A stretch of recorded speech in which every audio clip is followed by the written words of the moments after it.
Bapa yang bersemai dalam kerajaan surga, yang boleh kami kenal di dalam nama Tuhan Yesus Kristus. Terima kasih Tuhan buat pemeliharaan yang Kau berikan dalam hidup kami. Kami bagikan umat Israel tetap dalam perlindungan pemeliharaan. Sebagai gembala agung yang baik, kami bagikan ada di Goshen dan lindungan Tuhan.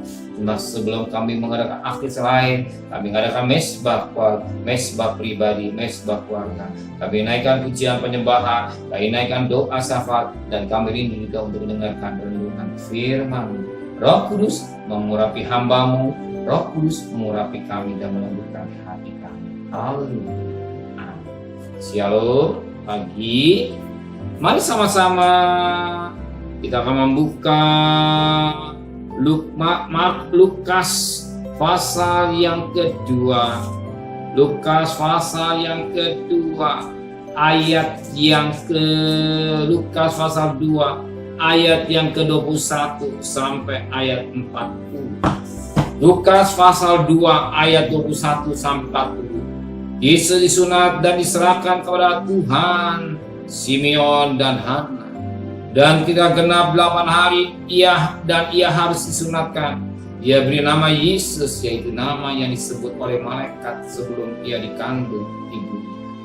Dan ketika genap waktu pentakhira menurut hukum Taurat Musa, mereka membawa dia ke Yerusalem untuk menyerahkannya kepada Tuhan.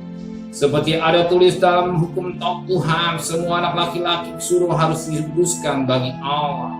Dan untuk mempersembahkan korban apa yang difirmankan dalam hukum Taurat, hukum Tuhan, yaitu sepasang burung tercukur dan 2 ekor anak burung merpati. Ada di Yerusalem seorang bernama Simeon. Ia seorang yang benar dan saleh yang menantikan penghiburan bagi Israel.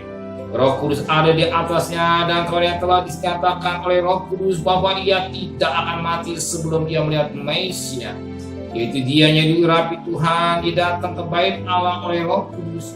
Ketika Yesus anak itu dibawa masuk oleh orang tuanya untuk melakukan kepadanya apa ditentukan hukum Taurat, ia menyambut anak itu dan mematangnya sambil memuji Allah, katanya, "Sekarang Tuhan, biarkanlah hamba-Mu ini pergi dalam damai sejahtera sesuai dengan firman, sebab mataku telah melihat keselamatan daripada-Mu, yang telah Engkau sediakan di hadapan segala bangsa, di terang yang menjadi penyataan bagi bangsa-bangsa lain, dan menjadi kemuliaan bagi umat-Mu Israel."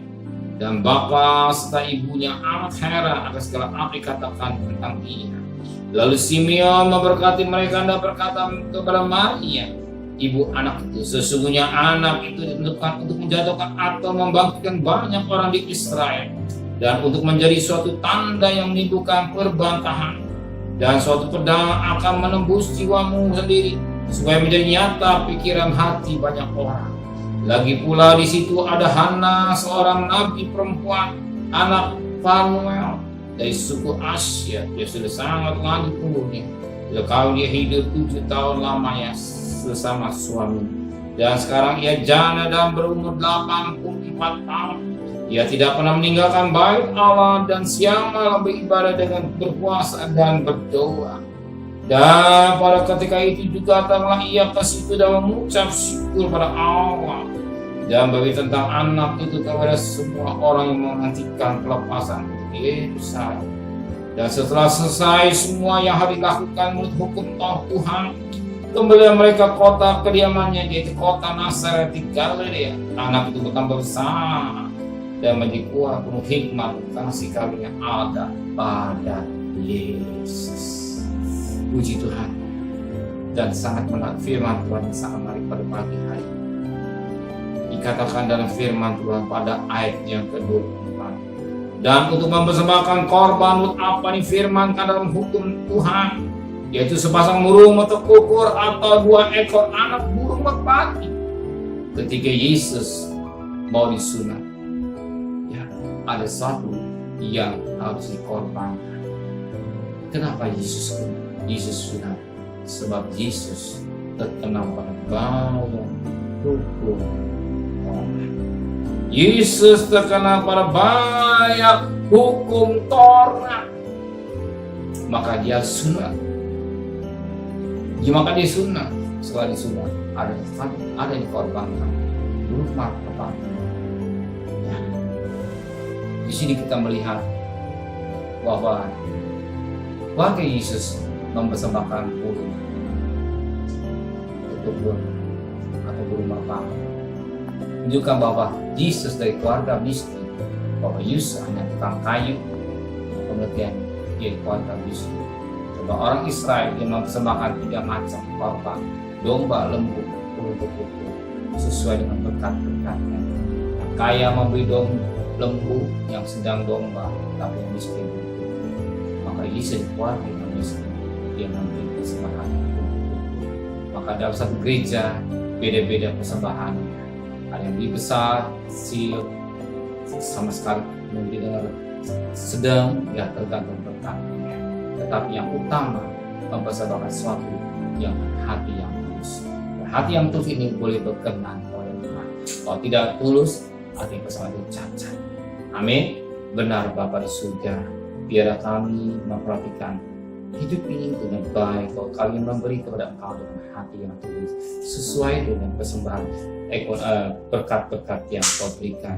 Tapi satu perkara, apa yang kami berikan dengan hati yang sukarela, dengan hati yang tulus dan mencintai Engkau Tuhan. Kembalikan kami besok pagi dalam keadaan tubuh yang sehat dengan tidak kurang satu apapun juga. Berkati Bapak Presiden, Wakil Presiden, para menteri, para gubernur, para bupati, para wali kota, para camat, para lurah, para RW, para RT, para medis, para relawan, para TNI, para Polri, bahkan mereka yang tidak sedekat. Engkau juga memberkati, pelihara keluarganya sebagaimana Kau pelihara mereka. Hikmat yang dari Tuhan Kau berikan buat mereka semua. Dan kami mohon belas kasih yang Tuhan buat bangsa kami Indonesia. Pandemi berubah jadi endemi, bahkan yang meninggal semakin habis, yang sakit semakin berkurang, tapi yang sembuh semakin banyak. Terima kasih Bapa di surga dan kekasih. Terimalah berkat nikmat dari Allah Bapa, cinta kasih sayang dari Tuhan Yesus Kristus, dan berkat Roh Kudus yang atas darah hari ini sampai Maranatha Tuhan Yesus datang. Yang cinta Dia katakan, amin. Tuhan memberkati.